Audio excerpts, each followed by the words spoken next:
transactions take place every year. So being a global industry, it's quite complex. So I'm going to hand over to Thierry Stucker, the Director of Industry Payment Programs, to explain us a little bit more. To you, Thierry. Thank you, Julius, and good afternoon to everybody. So I'm very conscious that we are the last session of the day, so I'll try to be on point and informative.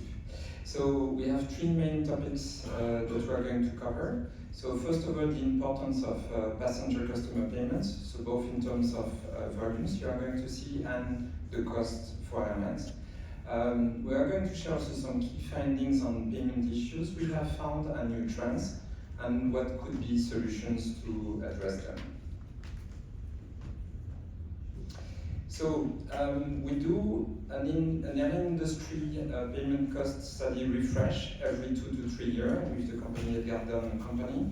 So the data I'm going to share actually from our latest edition, which was in 2024, and those data are based on 2023 data. It's quite complex actually to do it, so this is why we don't do it so often.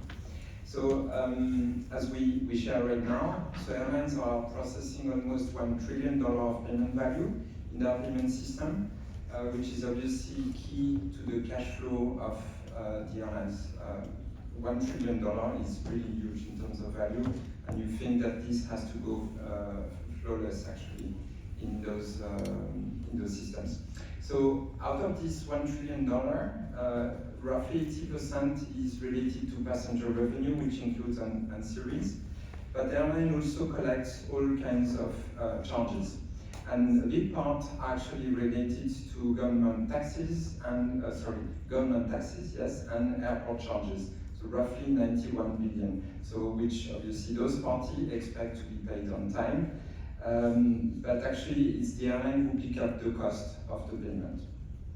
And as Julius was mentioning, you can also think about it in terms of number of transactions, which is roughly 2 billion of number of transactions per year.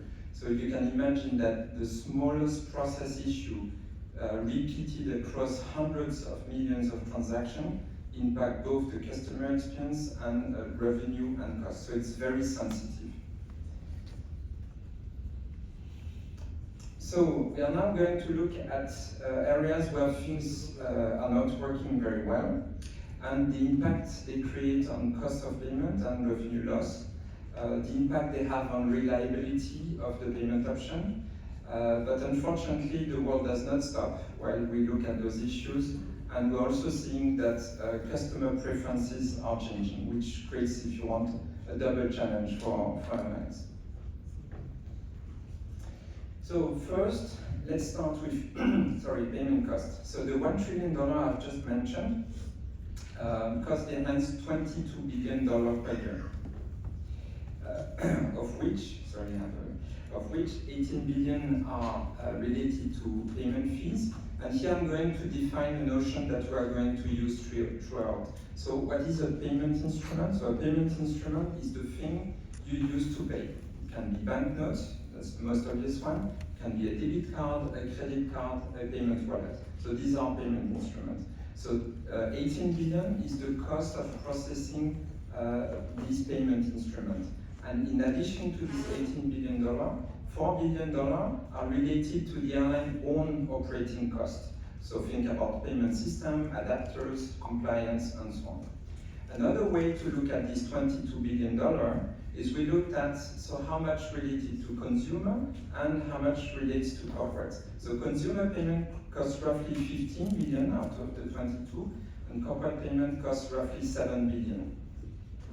And to make these figures more tangible, the industry net profit is equivalent from, let's say, in the range of $7 to $8 per passenger. You have probably seen the other presentations.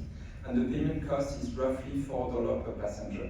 So we are living in actually a very razor-thin margin industry, which means that airlines don't have the choice to innovate in payment both to increase their revenue and decrease the cost. It's not either or, it's both.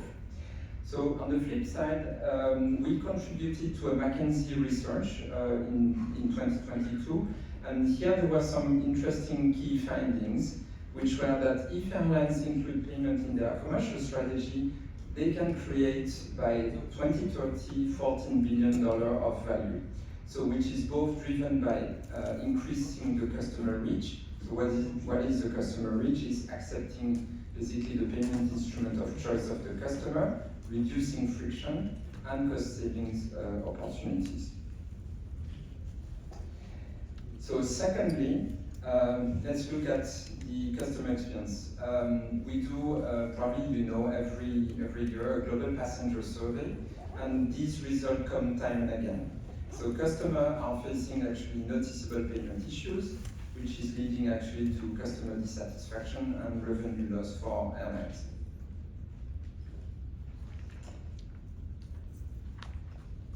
So now on the so that's the third point on passenger payment option preferences.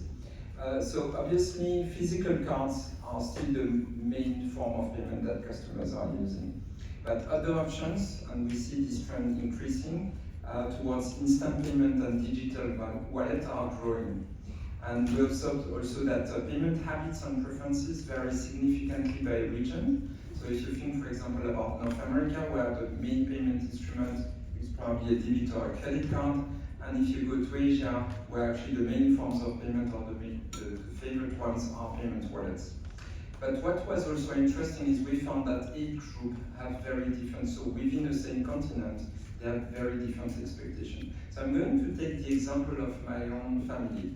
So I have two children, they are both in their 20s, so call them young adults. And we counted the other day that in the family we use 7 different payment instruments. Actually, there are some that they use and I don't use, and vice versa. And actually, we don't use the same all the time. It depends on the situation. The young generation, which we found very interesting, is digital first. They have little patience, so that you can also try at home. So they want it to work, and they will trade convenience for any other capability. Whereas, for example, my generation, age class, will go for more the sense of security. So now we are going to see what are some of the underlying issues and what could be the solutions. And what I'm going to show you are the results of an airline payment expert working group that we are leading, and these were the findings from the payment expert of the airlines.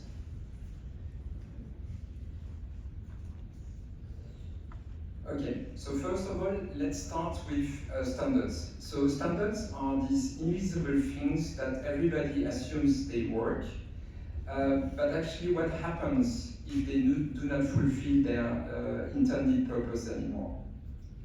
So something you may not know is that the current payment messages are based on standards that were developed in 1987 and with a similar technology.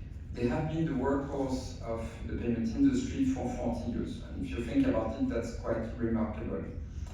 But one of the problems is that this standard, after a while, was not maintained, and every payment actor started to drift away from this standard over the time, and it's not maintained anymore. So the situation we are now in is that this created the need for airlines to have many translation layers, tools, and data are getting lost. So I can give you examples. So because the old format only can support a certain length, data are truncated, or they are not even transmitted because they are literally lost in translation. So for example, that can impact a payment authorization. And that definitely impacts the customer experience and leads to inefficiency and additional costs. So we have been working recently with an association which is called the Nexo Association, and they have developed, starting from 10 years ago, a new ISO standard for payment messages. And this is developed between bank, card schemes, and merchants, and it's actually maintained in a very lively fashion.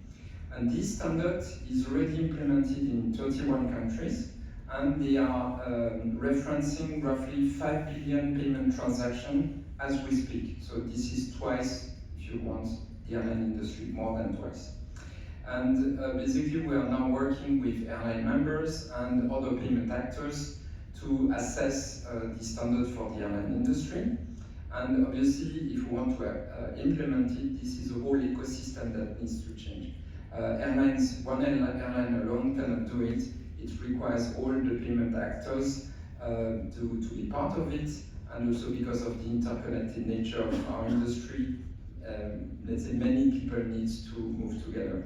What I can already share is that the preliminary results of these standards are very promising, and we did not find any showstopper.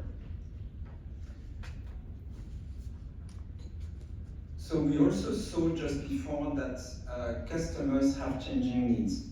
But actually, something also that is very concerning is that airlines face all sorts of challenges once they want to implement a new payment instrument.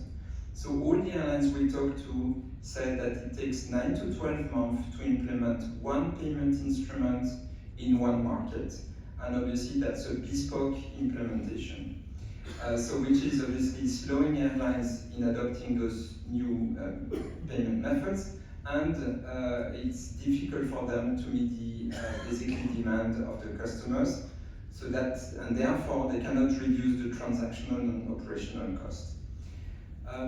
What I'd like also to share is that, so IATA launched a few years ago a service for its airline member that's called IATA Pay. It actually helps the airline to implement instant payment solution at a fraction of the cost of what is happening today. So for example, IATA Pay is implemented already in 36 countries and in several continents. On the other hand, the Nexus standard is also supporting emergent payment methods. So for example, even though they started on card payment messages, they are now also integrating from this year instant payment facility in the same messages. And they plan to add new payment instruments in the future. So the ultimate goal, if you think about it, would be the dream, is that at some stage, implementing a payment instrument is almost plug and play. And probably for the last point, which may surprise you, one of the major drivers of innovation are the central banks themselves. So if you think about the digital yuan that was introduced a couple of years ago in China, PIX in Brazil, which made really the news also very recently, and the European Central Bank that is moving on with its digital project. So why is that interesting? Because it's not going to happen very fast, but they have a scale definitely to make an impact. So these are definitely movements we should look towards. So the final point is about our corporate customers. So corporate travel was also developed in the 1980s, and I must say it was merely a copy-paste from the consumer process, both in terms of distribution and payment. And as mentioned previously, today it's currently a payment cost of roughly $7 billion. But unlike other industries, we don't have a business-to-business industry purchase flow. So to address that, in 2025, business-to-business procurement flow work completely differently. So if you think, for example, when your company is purchasing a laptop for you, they create a purchase order, they receive an invoice, and they pay by an inexpensive bank transfer. And as an additional benefit, you don't have to do anything about it. But if you look at the corporate flow for airline flights, it does not work this way. So when you will go back home from this trip, you have probably to file an expense report. But imagine that if you would have a procurement flow in place, this will be all sorted for you. And actually, implementing a procurement flow will also drive a lot of automation and benefits from a corporate client. So we are proceeding in step by step. So last year, which we made public, we tested successfully a proof of concept with the Lufthansa Group to look at how we can automate payment. And that was done for live tickets with one of their corporate clients. This year, we are moving to looking at how a procurement flow could work end-to-end from an airline to a corporate in a fully automated fashion, and leveraging the enterprise resource planning, or ERP for short, of the corporate client.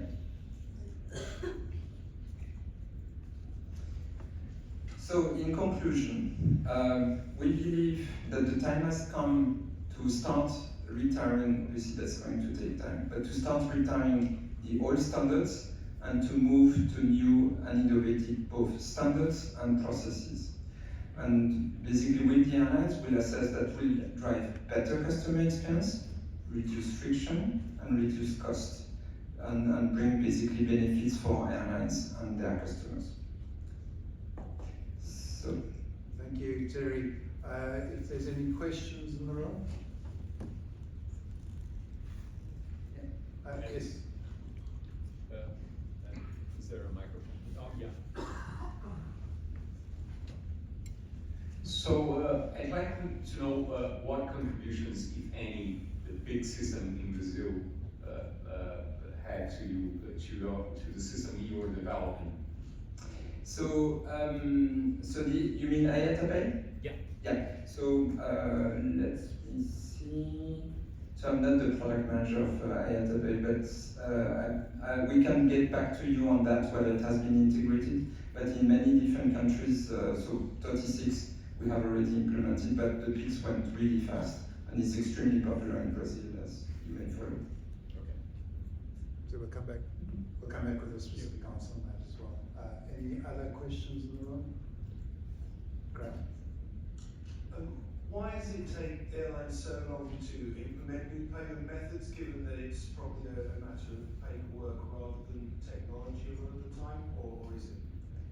Yeah, so from the study we did with the airlines, basically there are three things that are difficult for airlines. So first of all is they have to do a business case.